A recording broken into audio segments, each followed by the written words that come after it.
Clinton County Board of Elections, Precinct Election Official Training, November 3rd, 2020 General Election, Provisional Voting. What is provisional voting? Voters are asked to cast their ballot provisionally when they have already requested an absentee ballot or their eligibility is in question. The content of a provisional ballot is no different than a regular ballot. They are the same physical ballot. The ballot is placed in a yellow provisional envelope instead of scanned. The provisional envelope is held in a locked vault until the Board of Elections can verify the voter did not vote in an absentee ballot or to validate voter eligibility. Common reasons to vote provisionally. The voter is not listed in your precinct's electronic poll book or poll pad. The voter requested an absentee ballot but did not return it to the Board of Elections. The voter changed their name and moved to a new precinct but didn't update their registration with the Board of Elections. The voter changed their name but remained in the same precinct. They do not have proof of name change. The voter moved to a different precinct and didn't update registration with the Board of Elections. The voter does not have acceptable identification. The voter was flagged by the Board of Elections for having registration confirmation mailings returned as undeliverable. Rare examples. The voter's signature doesn't match the signature in the voter's record in the electronic poll book. The voter has been challenged, and the challenge has not been resolved or has been resolved against the voter.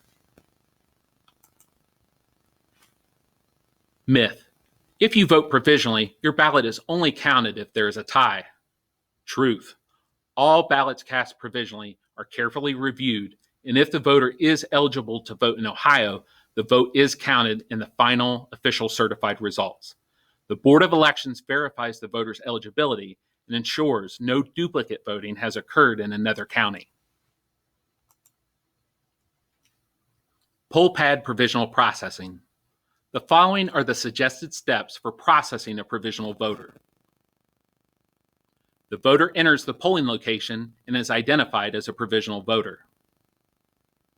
You will click on the Process Provisionally button. Choose the type of identification presented.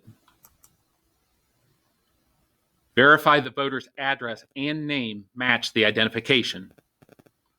A reminder about the type of ID will appear. Click OK when you have verified the credentials match requirements. Confirm the voter's information and signatures. Click Submit. The provisional ticket will print out. Do not give this to the provisional voter.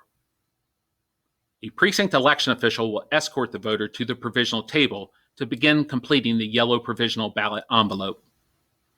The precinct election official will alert the voting location manager to the presence of a provisional voter. The precinct election official will hand the provisional ballot request slip to the voting location manager. The voting location manager and assistant voting location manager will work as a bipartisan team throughout the process. One of them will take the provisional ballot slip to the ballot table to retrieve the ballot while the voter completes the yellow provisional ballot envelope. Even though provisional voters are now processed through the poll pad, these voters still complete the yellow provisional envelope with identification information. There are 6 sections. All sections are required except for Section 4. In the first section, the voter must print their full name here. In the second section, the voter must provide their date of birth. In the third section, the voter must provide the street address where they live at the time of the election. Section 4, which is again optional, can be used by the voter to provide their former address if they have recently moved. Section 5, identification, and it is required. We prefer the last 4 numbers of the Social Security number so the voter does not have to return to the Board of Elections to present ID after the election day. Section 6 is the affirmation. The voter must read, sign, and write the election date after the affirmation, attesting that they are a citizen of legal age and a full-time resident of the state where they are voting. The voting location manager or assistant voting location manager gives the ballot to the voter at the provisional voting table and instructs the voter to seal the ballot in the provisional ballot affirmation envelope when they are done voting. The voter should return the sealed ballot to the voting location manager or assistant voting location manager.